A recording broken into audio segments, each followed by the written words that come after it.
JEE main 2003 का question है ये सॉल्यूशन चैप्टर का।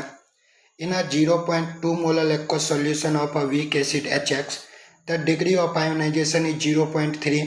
Taking Kf for water as 1.85, the freezing point of the solution will be nearest to। तो इस question में मेरे पास एक HX एक वीक एसिड है, उसका एक्वस सॉल्यूशन लिया गया है जिसके मोलालिटी का वैल्यू दिया हुआ है क्वेश्चन में 0.2 और इसका degree of ionisation that alpha का वैल्यू दिया हुआ है 0.3 और ये एक्वस सॉल्यूशन है तो वाटर का Kf का वैल्यू दिया हुआ है 1.85 और मेरे से क्वेश्चन पूछा गया कि इसका फ्रीजिंग पॉइंट क्या होगा। तो फ्रीजिंग पॉइंट पूछा है तो पहले हम depression in freezing point delta TF का वैल्यू निकाल लेते हैं। डेल्टा TF का वैल्यू आता है I into KF into M। I directly दिया हुआ नहीं है तो I का वैल्यू हम निकाल सकते हैं। I इक्वल टू फॉर्मूला होता है 1 प्लस n-1 इंटू अल्फा।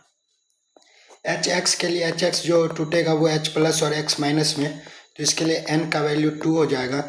तो I का वैल्यू अगर हम निकालें तो ये आ जाएगा 1 प्लस 2 माइनस 1 इंटू अल्फा का वैल्यू गिवन है क्वेश्चन में 0.3, तो ये I का वैल्यू आ गया मेरे पास 1.3। I का वैल्यू आ गया, Kf का वैल्यू गिवन है, M का वैल्यू गिवन है, तो हम डिप्रेशन इन फ्रीजिंग पॉइंट निकाल सकते हैं।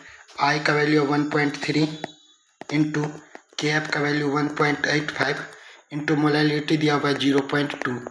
जब इसको सॉल्व करेंगे तो ये वैल्यू आ जाएगा 0.480।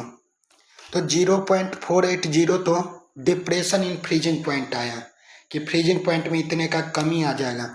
तो फ्रीजिंग पॉइंट एक्चुअली क्या होगा, अगर एक्वस सॉल्यूशन था तो वाटर के लिए 0 होता है फ्रीजिंग पॉइंट और इतने का कमी आ गया तो 0 माइनस 0.480, तो ये जो वैल्यू आ जाएगा वो आ जाएगा freezing point minus 0.480 degree Celsius.